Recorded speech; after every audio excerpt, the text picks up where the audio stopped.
जय Hind dear student.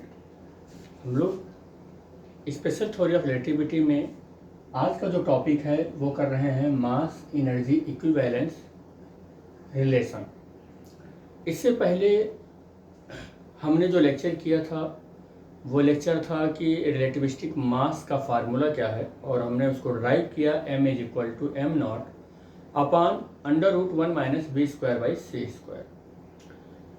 और आज का जो टॉपिक है वो ये है कि मास एनर्जी इक्विवेलेंस रिलेशन क्या है। It is the very famous equation, और इतना फेमस इक्वेशन है कि बच्चा बच्चा जानता है कि is equal to mc²। It is the very very famous equation. And जो आइंस्टाइन सर थे उनके अचीवमेंट में से सबसे ज़्यादा इम्पोर्टेंट अचीवमेंट ये माना जाता है। तो ये कैसे कैलकुलेट किया जाता है, how to derive this formula, ये कैसे ड्राइव किया जाएगा, इस लेक्चर में बेसिकली हम यही देखेंगे।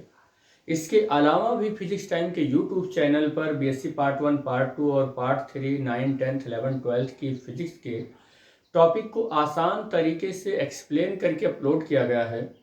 आप मतलब जिस भी टॉपिक का आप वीडियो देखना चाहते हैं आप डालेंगे टॉपिक का नाम और फिजिक्स टाइम अंजनी या फिजिक्स टाइम डालेंगे तो वो वीडियो आपको शो हो जाएगा।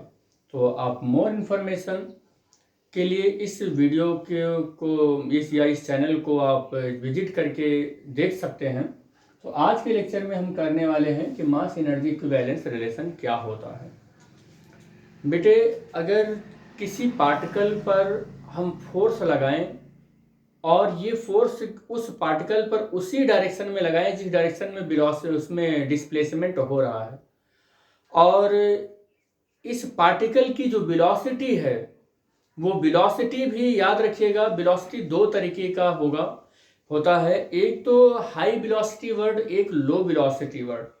जो लो वेलोसिटी वर्ड होता है उसमें जो वेलोसिटी ऑफ द पार्टिकल होता है, वेलोसिटी ऑफ द बॉडी जो होता है वो लाइट की स्पीड से बहुत कम होता है। इतना कम होता है कि उस वेलोसिटी ऑफ द पार्टिकल को लाइट की वेलोसिटी के कंपैरिजन में हम नेग्लिजिबल मानते हैं। और फिर ऐसी कंडीशन में हम लोग जनरल मैकेनिक्स के लॉ लगा देते हैं, न्यूटन के नियम को लगा देते हैं, और लॉरेंट ट्रांसफॉर्मेशन गैलीलियन ट्रांसफॉर्मेशन लगा देते हैं, और सारी चीज़ें एकदम बढ़िया फिट बैठती हैं। और फिजिकल फंडामेंटल जितने भी लॉ हैं, थ्योरीज हैं, प्रिंसिपल हैं, उनमें कोई चेंजिंग नहीं करनी पड़ती है। तो हम ऐसे पार्टिकल की वेलोसिटी को लो वेलोसिटी वर्ड बोलते हैं। हमारी डेली लाइफ के रोज़मर्रा के जीवन में जो चीज़ें दिखती हैं, जैसे गाड़ियों का चलना, साइकिल का चलना, मोटर बाइक का चलना, ट्रेन का चलना इत्यादि, ये सारी चीज़ें जितनी भी हमारे इर्द गिर्द चल रही होती हैं वो लो वेलोसिटी वर्ड में होती हैं, क्योंकि उनकी जो वेलोसिटी है वो लाइट की वेलोसिटी से बहुत ही कम है। और जब बहुत ही कम है तो उस वेलोसिटी को हम लाइट की वेलोसिटी से कंपैरिजन करके नेगलेक्ट मान सकते हैं।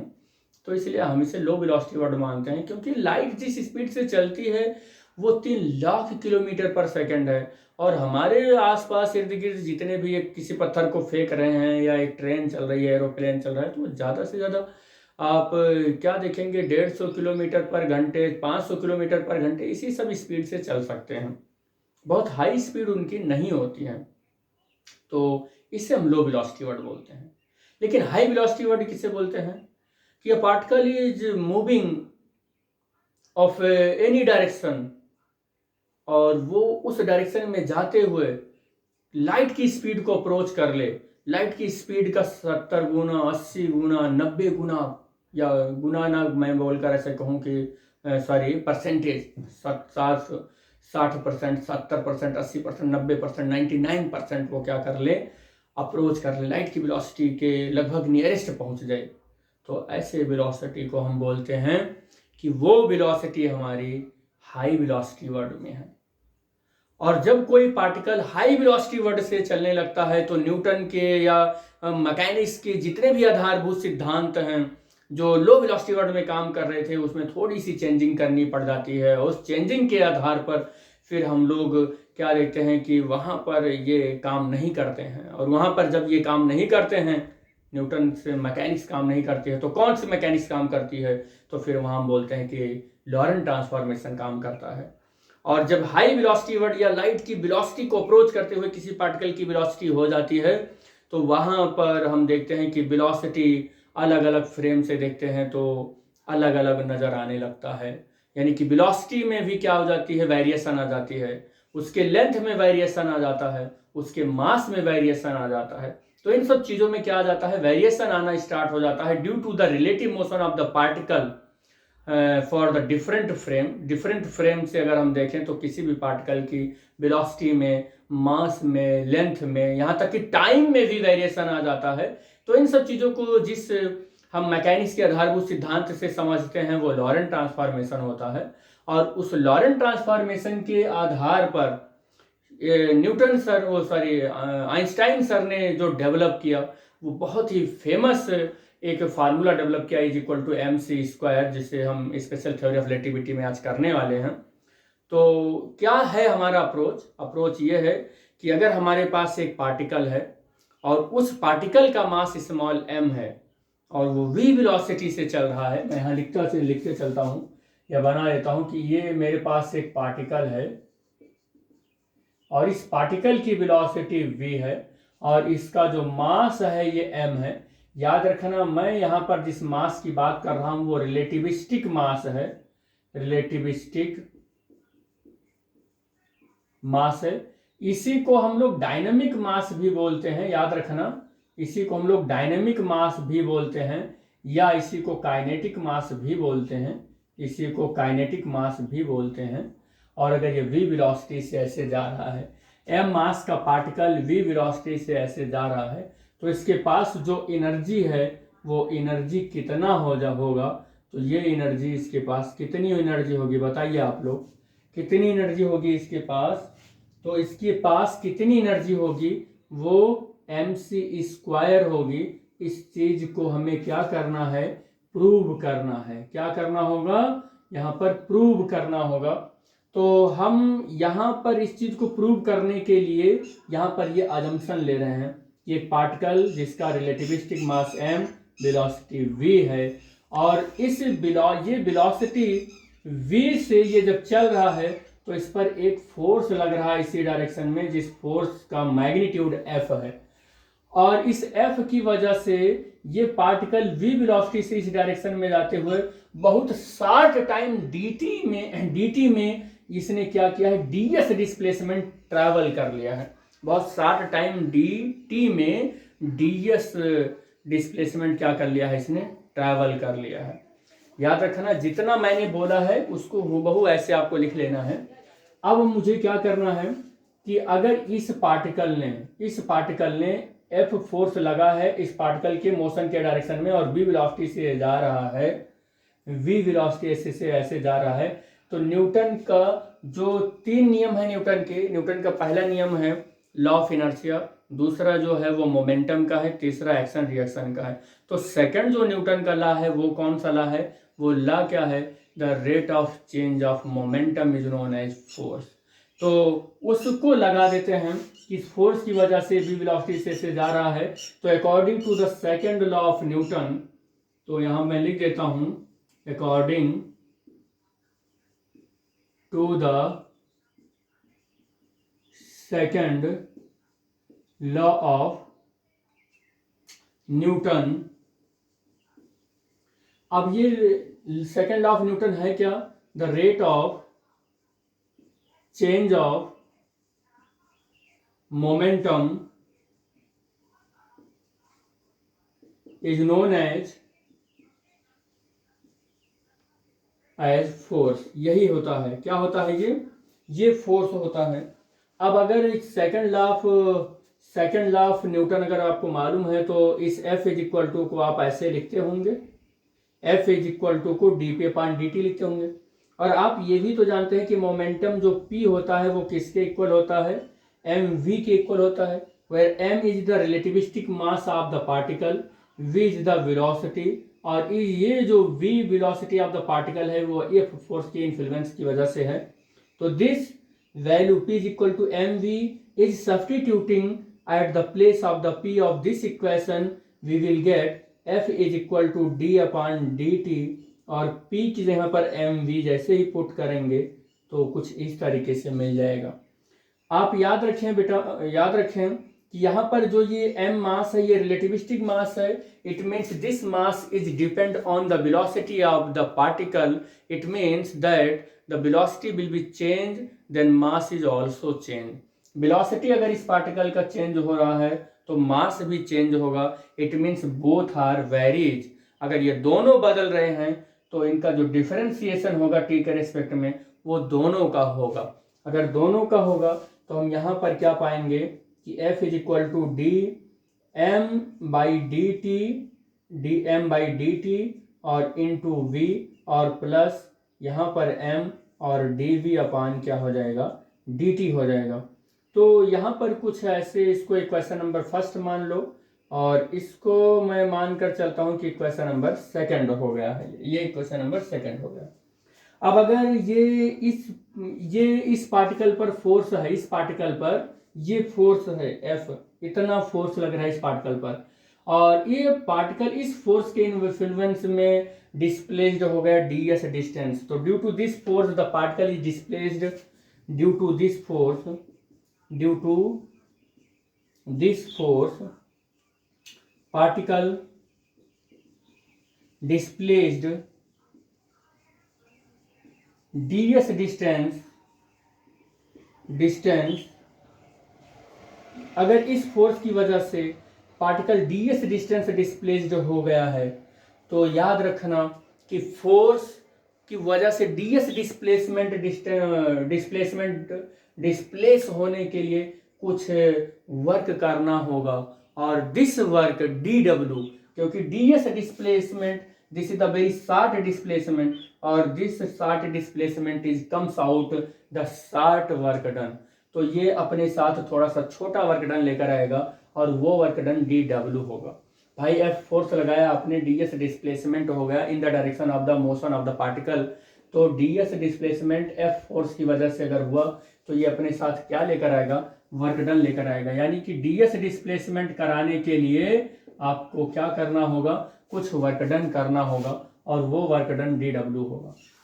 और जैसे ही ds डिस्प्लेसमेंट, ये पार्टिकल इस फोर्स की वजह से डिस्प्लेसमेंट हुआ, इतना वर्क डन करना पड़ा, और this work is stored in the form of the in kinetic energy of the that particle. और यही वर्क डन, यही क्या होगा, this work done is stored in the form of stored in the particle या in the form of kinetic energy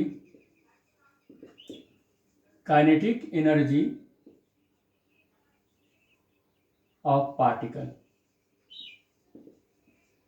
की kinetic energy के form में यही वर्क डन स्टोर हो जाएगा। It means this work done is just equal to the change in kinetic energy, DK के equal हो जाएगा।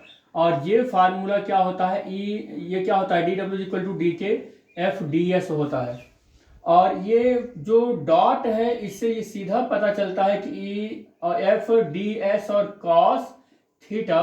और हमने शुरुआत में बताया कि इस पार्टिकल पर जो फोर्स लग रहा है ये वेलोसिटी के ही डायरेक्शन में फोर्स लग रहा है। It means the angle between the velocity of the particle and the force, या डिस्प्लेसमेंट और फोर्स के बीच का जो एंगल है वो cos theta is equal to 0 degree. Here the cos theta is equal to 0 degree का मतलब क्या हुआ कि 1 हो गया, cos 0 का मतलब 1 हो गया, तो एफ डी एस हो गया। और एफ की वैल्यू हम क्या करेंगे, इक्वेशन नंबर सेकंड से उठा के रख देंगे। एफ की वैल्यू हम यहाँ पुट करेंगे तो V D M upon D T और plus M D V upon D T, और बेटे डी एस यहाँ पर है तो अब आप क्या करो, डी एस का मल्टीप्लाई करा दो इस ब्रैकेट के अंदर, तो v और डी एस अपान डी टी और इनटू ये डी एम को कुर्सी से उतार कर नीचे रख लो और इसकी कुर्सी पर डी एस को बैठा दो। डी एस का ब्रैकेट के अंदर मल्टीप्लाई कर रहे हैं, प्लस एम हो गया और डी एस अपान डी टी और इस डी वी को उतारो और कुर्सी से नीचे बैठा दो। बेटे आप सबको पता होगा कि डी एस अपान डी टी कुछ होता है जिसका नाम है वेलोसिटी।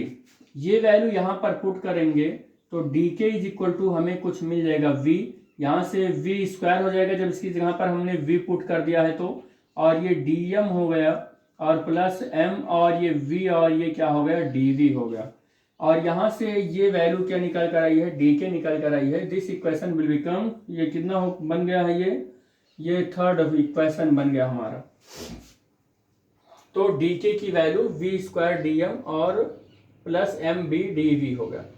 अब आपका जो पार्टिकल है जब वो इस वेलोसिटी से चल रहा है और ये वेलोसिटी इतनी हाई है कि यहाँ पर रिलेटिविस्टिक मास का कॉन्सेप्ट आ गया है, तो अब इस वेलोसिटी से चलते हुए इसका मास जब बदला हुआ है तो रिलेटिविस्टिक मास का जो फार्मूला होता है m इज इक्वल टू कितना होता है, m नॉट और under root 1 minus V square by C square, इतना होता है इसका फार्मूला, इतना ही होता है। अब यहाँ से आपको क्या करना होगा कि कुछ चेंज लाना होगा इसके अंदर, और वो चेंज क्या होगा कि दोनों साइड का आप स्क्वायर करो, अपने आप धीरे धीरे पता चलता रहेगा। दोनों साइड का स्क्वायर करो तो m नॉट स्क्वायर और यहाँ पर 1 minus V square upon C square, cross multiply कर लेते हैं। क्रॉस मल्टीप्लाई करेंगे तो m स्क्वायर और 1 minus V square upon C square और m नॉट का स्क्वायर हो जाएगा। और अब यहाँ पर हमें क्रॉस मल्टीप्लाई यहाँ भी करा लेना होगा, तो m स्क्वायर और C square minus V square और अपान में सी स्क्वायर है ही है यहाँ पर, और m नॉट स्क्वायर और m square C square minus m square V square equal to m nought square और सी स्क्वायर। बेटे ध्यान से देखना, यहाँ पर m नॉट मेरा क्या है, रेस्ट मास है। m नॉट मैं बता दूं आपको कि क्या है, यहाँ पर m नॉट रेस्ट मास है, जब पार्टिकल रुका हुआ है तब का मास है। इसका मतलब ये जो है ये क्या होता है, कांस्टेंट होता है। क्या होता है, ये कांस्टेंट होता है। और c अपने आप में कांस्टेंट होता है, c अपने आप में कांस्टेंट होता है, यानी कि 3 × 10⁸ मीटर पर सेकेंड एयर और वैक्यूम के लिए होता है, तो ये कांस्टेंट हो गया। इसका मतलब मैं ये कहना चाह रहा हूँ कि m square C square minus m square V square एक कांस्टेंट वैल्यू आ गई। क्या आ गया, ये एक कांस्टेंट वैल्यू आ गई यहाँ पर। और यहाँ पर अब मुझे क्या करना होगा, इसको डिफरेंशिएट करना होगा। जब इसको डिफरेंशिएट करेंगे तो कितना आ जाएगा, अच्छा m और c दोनों चेंज हो रहे हैं, यहाँ पर भी हो रहा है यही काम, और ये ठीक। तो जब इसका हम डिफरेंशिएशन करेंगे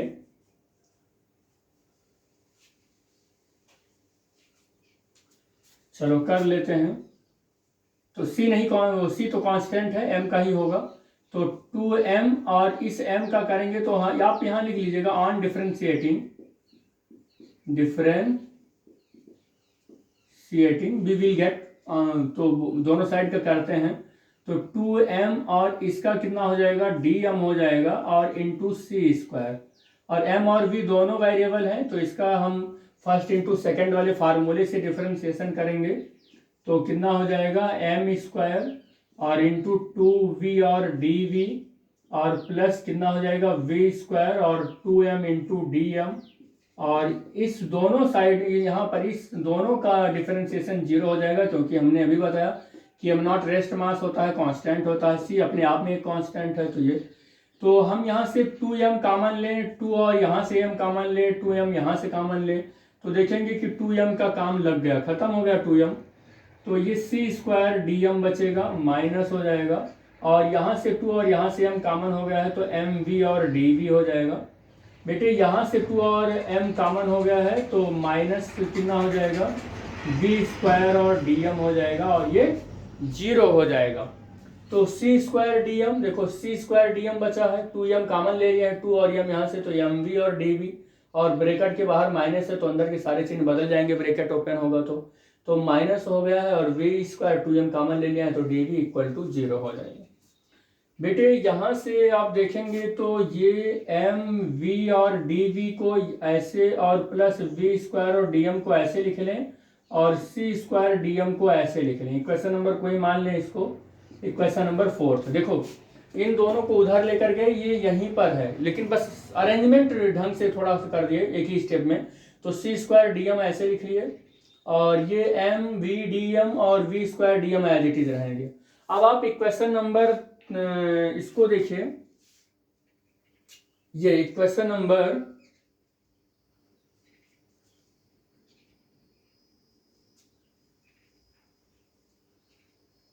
वी स्क्वायर डी एम, ये है equation number third. Equation number third को देखिए, V square D M, V square D M, M V D M, M V D M. तो आप देखेंगे कि यहाँ पर ये दोनों इक्वेशन का एक साइड इक्वल है, तो दूसरा साइड अपने आप ही इक्वल होगा। तो from equation third and fourth, या आप ऐसे लिख लेंगे ऑन कंपेयरिंग इक्वेशन, आप ऐसे लिख लेंगे on comparing equation third and fourth. तो थर्ड और फोर्थ को जैसे ही कंपेयर करेंगे तो इसका देखिए एक साइड इक्वल है, तो डी के इज इक्वल टू क्या मिल जाएगा बेटा, डी के इज इक्वल टू आपको मिलेगा सी स्क्वायर डी एम। क्या मिलेगा, सी स्क्वायर डी एम, जो इक्वेशन नंबर मैं यहाँ पर फिफ्थ मान लेता हूँ। अब एक बात बताओ बेटा, अगर ये पार्टिकल अब चल रहा है और डी के काइनेटिक एनर्जी आ गया है इसके अंदर, इसका मास फिर कुछ चेंज हो जाएगा, क्योंकि ये एक रिलेटिविस्टिक चीजों नजरिए से देखा जा रहा है। तो इसका मास जो चेंज होगा वो मास कहाँ से कहाँ तक चेंज होगा, एम नॉट पहले था, एम नॉट पहले था, और जब इसका एम नॉट था तो इसकी एनर्जी जो थी वो सपोज कर लेते हैं कि कुछ रही होगी, और जब इसका एम मास हुआ है तब सोच लेते हैं कि इसकी एनर्जी कुछ रहा होगा। अभी वो देख लेंगे कि क्या आएगा एनर्जी वो। तो अगर मैं इतने को देखूं तो इस साइड में भी मुझे इसका इंटीग्रेशन करना पड़ेगा डी के, और फिर यहाँ पर सी स्क्वायर और डी एम लिखना पड़ेगा। यानी कि मैं ये कहना चाहूँ अगर इन शॉर्ट कि मैं इसका क्या कर दे रहा हूँ, डेफिनेट इंटीग्रेशन कर रहा हूँ, इसकी मास की वेरिएशन को चेक कर रहा हूँ। तो फिर मैं यहाँ देखूंगा कि डी के इंटीग्रेट होकर क्या बन जाएगा, के बन जाएगा। सी स्क्वायर अपने आप में कांस्टेंट है, और एम का यहाँ पर इंटीग्रेशन, डी एम का इंटीग्रेशन एम हो जाएगा, और एम से एम नॉट हो जाएगा, और फिर आगे ये फर्दर सॉल्व होकर कितना आ जाएगा, K is equal to M minus M nought और into C square. This is the final expression of the kinetic energy of this particle. तो यहाँ पर आपका ये आ गया K is equal to M minus M nought और C square, ये काइनेटिक एनर्जी का एक्सप्रेशन आ गया कुछ इस तरीके से सॉल्व होकर।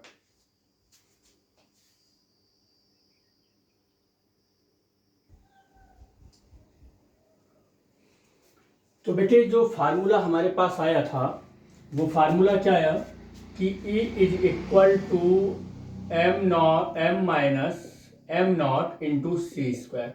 अब ये इस इक्वेशन से हम कंक्लूजन क्या निकालेंगे, इस इक्वेशन का कंक्लूजन देखते हैं कि this equation show that the kinetic energy of any moving body is equal to the increase in the mass multiplied by the square of the velocity of the light. यहां से देख लीजिए क्या है, इस इक्वेशन से क्या कंक्लूजन निकल कर आ रहा है कि अगर मैं m, यानी कि मैं ये कह रहा हूं कि वेलोसिटी के बढ़ने की वजह से मास बढ़ जाता है।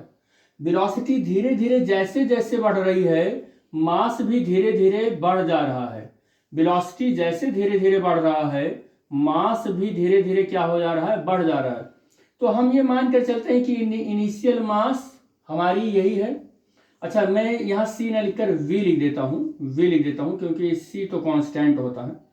तो मास हम सपोज कर लेते हैं इनिशियल मास एम नॉट है, और जो फाइनल मास है वो एम है।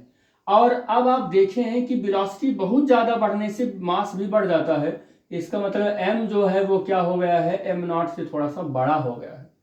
तो कितना चेंज आया है इनिशियल और फाइनल मास में, उस चेंज को अगर मुझे लिखना है तो एम माइनस एम नॉट करना होगा, और जब m माइनस एम नॉट करना होगा तो मुझे इसको एक नाम दे देना बहुत अच्छा होगा। और हम इसको जो कह रहे हैं वो क्या है, चेंज इन मास है। क्या कह रहे हैं, चेंज इन मास है। और इस चेंज इन मास को हम डेल m भी लिख सकते हैं। क्या लिखते हैं, डेल m भी लिख सकते हैं, जिससे हम लोग बोलते क्या हैं कि लॉस इन मास है। क्या है, लॉस इन मास है, या इसी को एक दूसरे लैंग्वेज में हम क्या बोलते हैं, मास डिफेक्ट है। क्या बोलते हैं, मास डिफेक्ट है। तो आप क्या करें कि इस वैल्यू को अगर आप डेल m से रिप्लेस कर दें, डेल एम से रिप्लेस कर दें तो कुछ इस तरीके से ये इक्वेशन बन कर आ जाएगा, A is equal to del M into C square. वही कह रहा है कि ये equation, this equation show that the kinetic energy, ये इक्वेशन क्या शो कर रहा है, काइनेटिक एनर्जी शो कर रहा है। किसकी काइनेटिक एनर्जी शो कर रहा है, मूविंग बॉडी की को शो कर रहा है। और किसके इक्वल है, किसके इक्वल है ये इक्वल किसके है, टू द इंक्रीज इन मास। किसके इक्वल है, इंक्रीज इन मास। हमने बताया अभी कि m जो है वो ग्रेटर है अगर m नॉट से, तो इंक्रीज इन मास हो गया है। और इंक्रीज इन मास है तो m माइनस डेल एम, जो चेंज इन मास या इंक्रीज इन मास लिख सकते हैं आप, जो डेल एम से शो कर आ रहे हैं। तो ये डेल एम जो है वो किसके इक्वल है, the product of the square of the velocity of the light के। तो यहाँ पर वही बात लिखी हुई है, मास multiplied by the square of the velocity of light. इसी सेंटेंस, इसी इक्वेशन को, इस मैथमेटिकल एक्सप्रेशन को सेंटेंस के टर्म में यहाँ पर हमने नोट कर दिया है। अब अगर आप पार्टिकल के बारे में इतना मोटा मोटा जान गए हैं कि this equation, meaning of this, तो आप थोड़ी सी आप यहाँ पर अपना जनरल नॉलेज यूज कीजिए और थोड़ा सा कंक्लूजन निकालते हैं। क्या निकालते हैं कि rest mass of the energy, अगर हम सपोज कर लेते हैं रेस्ट मास एनर्जी जो है वो कैलकुलेट करते हैं उस पार्टिकल का, क्योंकि जब पार्टिकल रुका हुआ था और उसका मास m नॉट था, तब भी उसके पास कुछ एनर्जी थी, और वो एनर्जी सब सोच कर लेते हैं कि अगर E नॉट थी, अगर उसके पास एनर्जी जो थी वो E नॉट थी, तो उसके पास कितनी एनर्जी बन रही थी, वो उसके पास इतनी एनर्जी बन रही थी। तो यहाँ पर rest mass energy which is the associated with the m nought is E nought is equal to m nought c square. तो टोटल एनर्जी, अगर मैं टोटल एनर्जी कैलकुलेट करूं तो टोटल एनर्जी क्या हो जाएगा, रेस्ट मास एनर्जी और plus kinetic energy of the particle, जो बी वेलोसिटी यानी कि लाइट की वेलोसिटी को अप्रोच करते हुए जब वो जाने लगा था तब की काइनेटिक एनर्जी और रेस्ट मास एनर्जी, इन दोनों को ऐड कर दोगे तो total energy of the particle, relativistic particle की टोटल एनर्जी मिल जाएगी। और रेस्ट मास एनर्जी उस पार्टिकल का m नॉट c स्क्वायर होता है, तो हमने यहाँ पर m नॉट c स्क्वायर होता है ये लिख दिया। और kinetic energy of the particle अभी कैलकुलेट हुआ था, वो इतना आया था m माइनस m नॉट और into c square. Both values are putting in this equation, भी है यहाँ पर दोनों वैल्यू जो है, तो फिर हमारे पास क्या हो जाएगा, E is equal to m, E nought की वैल्यू रख दिया गया, K की वैल्यू रख दी गई, और इस यहाँ पर m माइनस m नॉट में c का मल्टीप्लाई करा देंगे, और जैसे ही c का मल्टीप्लाई करा देंगे वी विल गेट, यहाँ से कितना मिल जाएगा, m और c square minus m nought और c स्क्वायर। बेटे ये इससे सुपारी होगा इन दोनों का, तो क्या हो गया, कैंसिल हो गया, तो इज इक्वल टू कितना मिला, mc square equal to mc square. याद रखना E is the total energy, क्या है ये, टोटल एनर्जी है, याद रखना ये टोटल एनर्जी है। m क्या है ये, तो m रिलेटिविस्टिक मास है, ये भी याद रखना, रिलेटिविस्टिक मास है, ये भी याद रखना। और c स्पीड ऑफ लाइट है, ये आपको पता ही है। अब आप देख रहे हैं कि हाँ, इसी इक्वेशन को which is well known as the Einstein mass energy relation, this is the very famous equation, और बहुत छोटे छोटे बच्चे को पता है, इतना फेमस इक्वेशन है कि this equation well known as the Einstein mass energy relation. अच्छा, इस इक्वेशन को देखकर हम कुछ कंक्लूजन भी निकाल सकते हैं। कंक्लूजन क्या निकालेंगे, हम ये देखें कि m is equal to E upon c square. देखिए इसी क्वेश्चन को थोड़ा सा हमने ट्रांसफर कर दिया इधर उधर, तो m is equal to E upon c square. आप देख रहे हैं हमेशा कि E बढ़ेगा तो अपने आप m बढ़ जाएगा, मास बढ़ जाएगा, यानी कि एनर्जी बढ़ने पर मास अपने आप बढ़ जाता है। It means that here we can conclude that the energy is associated with mass, या आप इसका उल्टा भी कह सकते हैं कि mass is associated with energy. Mass energy है और एनर्जी मास है, मास के बढ़ने से एनर्जी बढ़ सकती है, एनर्जी के बढ़ने से मास हो सकता है। आइंस्टाइन के इस रेवोल्यूशनरी इन्वेंशन से पहले लोग ये मानने के लिए मतलब तैयार नहीं थे कि मास एनर्जी में और एनर्जी को मास में हम कन्वर्ट कर सकते हैं, but this experiment is the very historical experiment of the physics science, तो फिजिक्स की साइंस में बहुत इंपॉर्टेंट ये रोल प्ले करता है, और जो ये बताता है कि मास एनर्जी से एसोसिएटेड है, मास को एनर्जी में, एनर्जी को मास में कन्वर्ट कर सकते हैं। इनके हम एविडेंस भी देंगे कि क्या एविडेंस है इसका, तो एविडेंस भी देंगे कि हाउ टू कैलकुलेट या how to convert mass into the form of the energy and energy into the form of the mass. ये हम इसका एविडेंस भी देंगे कि कैसे कैलकुलेट करेंगे। तो देखिए आप, एनर्जी धीरे धीरे बढ़ती है तो मास भी बढ़ता है, मास धीरे धीरे अगर घटेगा तो एनर्जी भी घटेगा, क्योंकि मास एनर्जी से एसोसिएटेड है। और सिर्फ जो है वो कांस्टेंट ट्रीट होगा, तो हर एक इनर्शियल फ्रेम के लिए वो वैल्यू सेम ही होती है। तो ये जो हम यहाँ पर कह रहे हैं कि m जो है वो बढ़ेगा तो E बढ़ेगा, और m जो है वो घटेगा तो E घटेगा। तो इसका मीनिंग क्या है, क्या है इसका मतलब? इसका मतलब क्या है कि ये m के बढ़ने से E बढ़ेगा, m के घटने से E घटेगा, यानी कि mass is associated with energy. इसका क्या मतलब है? तो it means that if any kind of energy is supplied to a body, कह रहा है कि इसका मतलब यह है कि किसी भी तरीके की एनर्जी अगर किसी बॉडी को आप सप्लाई करते हैं तो कह रहा है कि it's the mass increases. This is the very important point कि if you have some amount of energy and this amount of energy supply to a body, और इस अमाउंट ऑफ एनर्जी को किसी बॉडी को सप्लाई कर देते हैं, तो due to this energy the mass of that body is increases. इस एनर्जी की वजह से उस बॉडी का मास इंक्रीज हो जाएगा। या आप क्या करते हो कि किसी मैसिव बॉडी में से एनर्जी को आप ले लेते हो, तो उस एनर्जी को निकालने के बाद उस बॉडी का मास जो है वो डिक्रीज हो जाएगा। तो ये आपको एविडेंस भी दूंगा, प्रूफ भी करूंगा, इसी लेक्चर में मैं उसको दूंगा कि कैसे ये हो रहा है। तो ये आप ये समझ लीजिए। तो उसका एक छोटा सा यहाँ पर एक छोटा सा मैंने क्लू दिया है कि दस अ हार्ट बॉडी, सपोज कर लेते हैं कि कोई एक हार्ट बॉडी है, और उस हार्ट बॉडी को क्या कर दिया गया है, should possess the somewhat greater mass. तो कह रहा है कि अगर कोई हॉट बॉडी है, कोई गर्म बॉडी है जिसके पास एनर्जी है, तो इसका मतलब उसका मास भी थोड़ा सा ज्यादा होगा।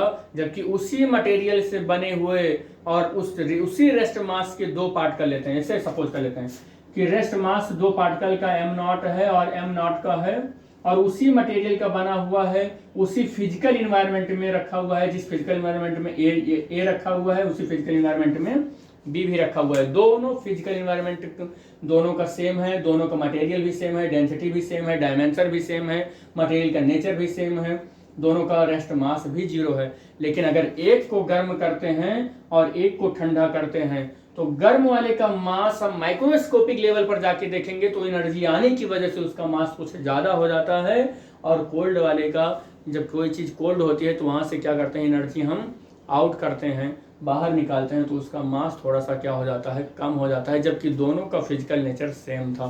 तो वही चीज यहाँ लिखा हुआ है कि thus heart body should positive the somewhat greater, कह रहा है कि किसी हार्ट बॉडी का जो मास होता है थोड़ा सा स्लाइटली थोड़ा सा ज्यादा हो जाता है देन अ कोल्ड बॉडी। तो ये चीज आइंस्टीन की स्पेशल थ्योरी ऑफ रिलेटिविटी से जो फार्मूला आता है इज इक्वल टू mc², ये इस चीज को एक्सप्लेन करता है। और इस बात को हम एविडेंस भी देंगे कि ये कैसे प्रूव किया जा सकता है।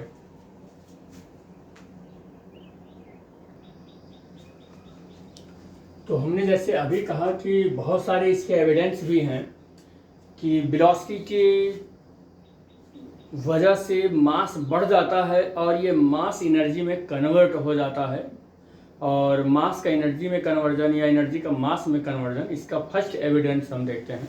बहुत सारे इसके एविडेंस है, नंबर ऑफ एक्सपेरिमेंट किए गए हैं इस पर, लेकिन हम जो इतिहास में वही चीज़ सबसे ज़्यादा मायने रखता है, जो सबसे पहले उसमें कदम रखता है। तो इतिहास के पॉइंट ऑफ व्यू से अगर हम देखें तो फिजिक्स के टर्म में सबसे ज़्यादा इम्पोर्टेंट जो प्रूवमेंट या एविडेंस ऑफ द ये है showing the equivalence of the mass and energy है, वो सबसे पहले जो है उन्होंने कौन दिया था, वो क्रॉफ्ट एंड वाल्टन ने दिया था।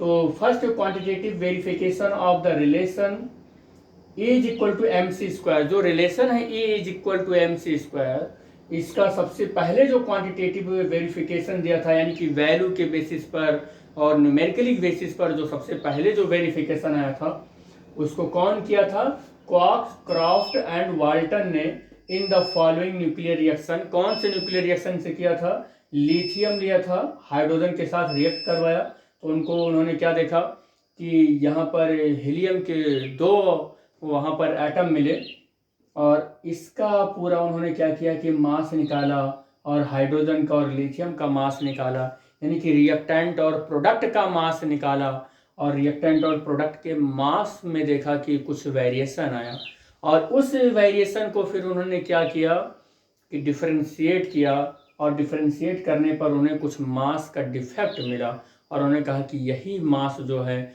वो एनर्जी में कन्वर्ट हो गया होगा। तो यहाँ पर उसी चीज़ को देखते हैं कि ये हमारा क्या है, रिएक्टेंट है, ये प्रोडक्ट है। रिएक्टेंट का मास प्रोडक्ट से क्या होता है, थोड़ा सा ज़्यादा होता है। तो mass defect in this nuclear reaction, इस रिएक्शन का हमें क्या करना है, मास डिफेक्ट कैलकुलेट करना होगा। How to calculate the mass defect, इसका मास, ठीक है, रिएक्टेंट का मास माइनस प्रोडक्ट का मास।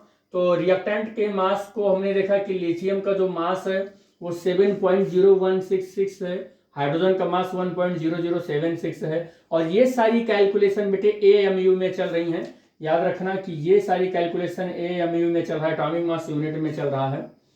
और उसके बाद इसका, और फिर हीलियम का मास रखा गया 4.0028 है, और यहाँ पर बेटे इसका 2 एटम है तो 2 से मल्टीप्लाई करना पड़ गया। फिर इसको ऐड किया और इसको मल्टीप्लाई किया, सब्ट्रैक्ट किया, तो कैलकुलेट करके आया 0.0186 AMU, एटॉमिक मास यूनिट। और 1 एटॉमिक मास यूनिट होता है 1.66 10⁻⁻27 किलोग्राम। इतने एटॉमिक मास यूनिट में कितना होगा, इसी का मल्टीप्लाई करा दो, तो हमें क्या मिल गया 0.0186 इंटू 10⁻66 10⁻⁻27 किलोग्राम। अब it the correspond to an energy. अब इस मास डिफेक्ट के करस्पॉन्डिंग कितनी एनर्जी होगी, तो इस मास डिफेक्ट की करस्पॉन्डिंग एनर्जी अगर कैलकुलेट करना है तो del is equal to del M C square आपको लगाना होगा। और मास डिफेक्ट आपके पास इतना है, मैंने उस वैल्यू को यहाँ लिख दिया, सी की वैल्यू 3 इंटू 10⁸ है, इसका स्क्वायर करना होगा, और सॉल्व करेंगे तो इतना जूल आ जाएगा।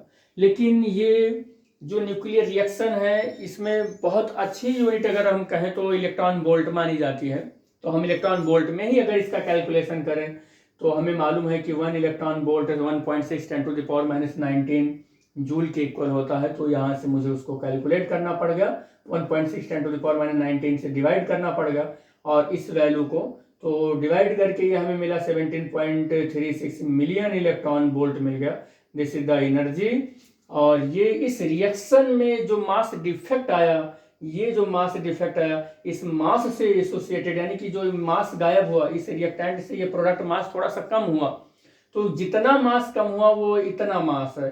तो ये मास कहाँ गया, आइंस्टाइन सर इसको बोलते हैं कि यही मास किस में कन्वर्ट हो गया, एनर्जी में कन्वर्ट हो गया। और इतनी एनर्जी को आप खपत करा दीजिए तो इतना मास जनरेट हो जाएगा, और इतने मास का खपत कराएंगे तो इतनी एनर्जी जनरेट हो जाएगी। It means mass associated with the energy, energy is associated with the mass, energy को मास में, मास को एनर्जी में कन्वर्ट कर सकते हैं। This for the M of this formula, यही है इस फार्मूले का एम, इसीलिए इसे एनर्जी मास इक्विवेलेंस फार्मूला बोलते हैं। और यहाँ से इतना होगा, तो this energy should be released in the reaction which has the actually been observe experimentally. और ये एनर्जी जो है वो जो रिलीज हुई है इस मास डिफेक्ट की वजह से, ये एनर्जी एक्चुअली किससे एक्सपेरिमेंटली तौर पर क्या है, प्रूव भी किया गया है एक्सपेरिमेंटली, ये सत्य भी है। इसका जो सेकंड एविडेंस है मास एनर्जी इक्विवेलेंस रिलेशन का, वो सेकंड क्या है, उसका नाम है एनिहिलेशन। सपोज कर लेते हैं कि हमारे पास एक पॉजिट्रॉन है, एक पॉजिट्रॉन है, और एक हमारे पास इलेक्ट्रॉन है, और पॉजिट्रॉन को मैं बीटा से लिख दूं और इलेक्ट्रॉन को मैं ई से लिख दूं, तो अगर ये दोनों मिलते हैं यानी कि एनिहिलेट होते हैं, हिलेट होते हैं, अगर ये एनिहिलेट होते हैं, एक दूसरे के पास आते हैं, और फिर बहुत तेज़ी से स्पार्किंग होगी, और स्पार्किंग होने के बाद कुछ एनर्जी रिलीज होगी, और उस एनर्जी में जो रेज होगा उसे हम गामा रेज बोलते हैं। और लगभग ये कितनी एनर्जी होगी, तो 1.02 मिलियन इलेक्ट्रॉन वोल्ट एनर्जी होगी। और ये एक पॉजिट्रॉन और एक कह सकते हैं कि इलेक्ट्रॉन के एनहिलेट होने की वजह से। तो यहाँ पर अगर हम देखें तो इसका मास जो है और इसका मास है, तो इलेक्ट्रॉन का मास अगर हम देखें तो 9.1 10⁻⁻31 उतना ही मास इसका है। इन दोनों का मास यहाँ एनर्जी में कन्वर्ट हो गया। तो ये जो एनर्जी में कन्वर्ट हो गया, इसी को बोला जा रहा है कि E = mc²। मास का एनर्जी में कन्वर्जन है और एनर्जी का मास में। तो यहाँ पर आपने देखा कि मास में टोटल एनर्जी का कन्वर्जन है, क्योंकि आपने क्या देखा कि इसका मास जो है वो 9.1 10⁻⁻31 किलोग्राम है। इसका भी वही मास है, यानी कि 2 से मल्टीप्लाई कर दें तो इतना मास है। और इधर जो है अगर हम कहें कि मास, तो इधर का मास 0 है।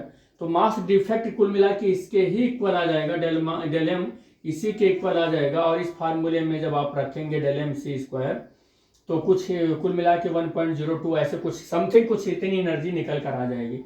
इसे बोला जाता है इनहेलेशन। इनहेलेशन का मतलब हो गया कि किसी मास वाले पार्टिकल को लिया और एनर्जी में कन्वर्ट कर दिया, उसको बाकायदा पूरा एकदम डिस्ट्रॉय कर दिया, मास को एनर्जी में कन्वर्ट कर दिया कंप्लीटली, तो इनहेलेशन होता है। इसी का एक जस्ट उल्टा या रिवर्स इसका एक प्रोसेस होता है जिसको बोला जाता है पेयर प्रोडक्शन। क्या बोला जाता है? Pair production.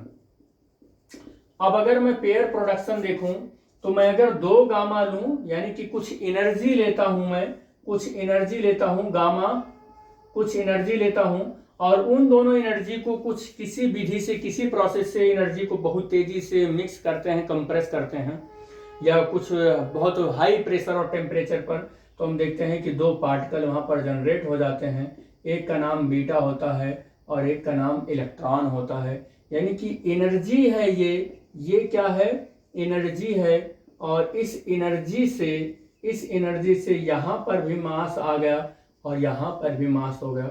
अब शुरुआत की एनर्जी मास कितना था? वो 0 था, और अब इसका मास कितना हो गया है? 2 × 9.1 × 10⁻⁻31 किलोग्राम। अब देखो एनर्जी से मास बन गया और यहाँ पर मास से एनर्जी बन गया था। तो ऐसे रिएक्शन के लिए हमारा जो इक्वेशन काम आता है वो यही एनर्जी मास रिलेशन = mc² होता है। This is the second evidence of the mass energy equivalence relation. This is the very important fact which is depend on this formula, जो इस फार्मूले पर निर्भर करता है। इसी का अगर मैं आपको एक और एविडेंस देता हूं जिसका नाम है थर्ड एविडेंस, और वो है थर्ड एविडेंस का नाम है न्यूक्लियर फ्यूजन। क्या नाम है? Nuclear fusion. हाँ, न्यूक्लियर फ्यूजन ही है, न्यूक्लियर फ्यूजन। अब न्यूक्लियर फ्यूजन का क्या काम होता है कि बहुत न्यूक्लियर फ्यूजन में एक हैवी न्यूक्लियस होता है, एक हैवी न्यूक्लियस होता है। और वो हैवी न्यूक्लियस क्या होता है? 2 पार्ट में या 2 से अधिक, ज़्यादा 2 या 2 से अधिक पार्ट में, या हल्के न्यूक्लियस में क्या हो जाता है? वो ब्रेक हो जाता है। इसको न्यूक्लियर फ्यूजन बोला जाता है। तो एक हैवी न्यूक्लियस 2 हल्के न्यूक्लियस में क्या हो जाता है? ब्रेक हो जाता है। तो इनका मास मान लो m1 है, इनका मास m2 है और इसका मास कैपिटल M है। तो हम जब इसका m - m1 + m2 कैलकुलेट करते हैं तो देखते हैं कि यहाँ पर भी थोड़ा सा मास का क्या हो गया है? डिफेक्ट आ गया है। तो फिर क्वेश्चन उठता है कि where is mass? Del M कहाँ गया? Del M mass. तो फिर आइंस्टीन सर वहाँ काम आ जाते हैं, बताते हैं कि वो डेल एम मास इस फार्मूले से एनर्जी में कन्वर्ट हो गया। और एक्सपेरिमेंटली जब उस एनर्जी को यूज में लिया जाता है और देखा जाता है तो रियली ये बताता है कि मास एनर्जी में कन्वर्ट हो गया, और एनर्जी मास में कन्वर्ट हो सकता है और मास भी एनर्जी में कन्वर्ट हो सकता है। तो एनर्जी मास में, मास एनर्जी में कन्वर्ट हो सकता है। तो this is the third fact of the nuclear fusion. इस ऐसे में फोर्थ फैक्ट आपको बता दूं कि न्यूक्लियर फ्यूजन का क्या होता है। न्यूक्लियर फ्यूजन का क्या मतलब होता है? तो इसका मतलब क्या होता है कि 2 हल्के हल्के न्यूक्लियस होते हैं और वो एक दूसरे से कंबाइन होकर एक हैवी न्यूक्लियस बना देते हैं। तो इनका जो मास होता है और इनका मास होता है, फिर वहाँ पर भी मास डिफेक्ट आ जाता है, वहाँ पर भी मास डिफेक्ट आ जाता है। और फिर क्वेश्चन यही होता है कि वेयर इज द डेलम, डेलम कहाँ गया। तो फिर से क्वेश्चन यही, ये इस क्वेश्चन का आंसर यही एक्सप्लेन करता है कि मास एनर्जी में कन्वर्ट हो गया है। तो यहाँ पर आप देख रहे हैं कि यहाँ पर 3-4 फैक्ट आपको हमने दिया कि इनहिलेशन का, एयर प्रोडक्शन का, न्यूक्लियर फ्यूजन का, और फिर न्यूक्लियर फ्यूजन का, ये सारे फैक्ट यही एक्सप्लेन करते हैं कि मास एनर्जी में, एनर्जी मास में कन्वर्ट किया जा सकता है आइंस्टीन के इस फार्मूले से। इसका मतलब आपको ये पता चल ही गया होगा कि this formula is very important formula which is play the important role for the conversion of the mass into the energy as well as energy into the mass of the energy into the mass। तो मास का energy, energy के मास के conversion के लिए this formula is very important. I think ये आपको पसंद आ रहा होगा। Thanks for watching the video. Thank you बेटा।